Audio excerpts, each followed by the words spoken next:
Ես հաճախ որոշ մարդկանց շուրթերից լսում եմ այսպիսի փաստարկ, որ չի կարելի դևեր հանել հավատացյալ մարդուց, այլ կերպ ասած, որ ազատագրման կարիք ունեն միայն անհավատ մարդիկ։ Բայց Աստվածաշնչում ոչ մի տեղ նման բան գրված չէ։ Հիսուսը ոչ մի անգամ իր աշակերտներին չի ասել. «Գնացեք եւ դևեր հանեք», բայց հետևեք, որ դրանք հանեք միայն անհավատ մարդկանցից։ Ինչպես որ չի էլ ասել. «Գնացեք եւ բժշկեք հիվանդներին», բայց միայն եթե նրանք անհավատ մարդիկ են։ Նա պարզապես պատվիրեց մեզ գնալ եւ դևեր հանել։ Եվ եթե դուք կյանքում գոնե մի քանի անգամ որևէ մեկից դևեր եք հանել, ապա հավանաբար նկատել եք, թե ինչպես են դևերն սկսում գոռալ։ Այս մարդը պատկանում է ինձ, եւ իհարկե կարելի է նրանց հետ մինչև զարկերակի կորուստ վիճել եւ Սուրբ Գրքի հատվածներով ապացուցել, որ այդ մարդը պատկանում է Աստծուն։ Բայց եթե նա անհավատ է եւ չի պատկանում Աստծուն, ապա դուք խաբեբա դուրս կգաք եւ չեք կարողանա նրանից դևեր հանել, քանի որ նրանք գործում են օրինական իրավունքների հիման վրա, ինչպես եւ մենք։ Ենթադրենք, որ դուք ապրում եք մի տանը, որն օրենքով ձեզ է պատկանում, եւ դուք ունեք համապատասխան փաստաթղթեր, որոնք ապացուցում են ձեր սեփականության իրավունքը։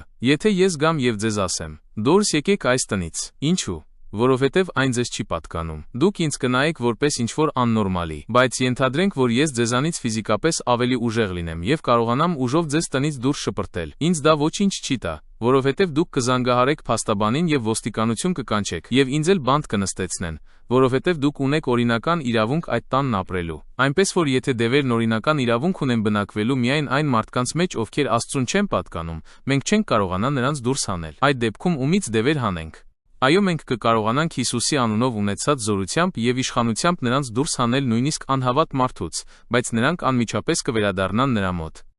Այդ պատճառով հիմնականում մենք դևեր հանում ենք հավատացյալ մարդկանցից։ Երբեմն դա տեղի է ունենում նաև անհավատների հետ, բայց ազատագրում ստանալուց հետո նրանք անմիջապես ընդունում են Հիսուս Քրիստոսին։ Բայց դեպքերի մեծամասնությունում դևեր հանում են հենց հավատացյալներից, որովհետև Սատանան նրանց շնչում բնակվելու իրավունք չունի եւ մենք կարող ենք նրան դուրս հանել, զրկելով օրինական իրավունքներից, Հիսուսի արյան զորությամբ եւ ապաշխարության միջոցով եւ մեր անձերի թշնամուն հեռացնել նրանց կյանքից։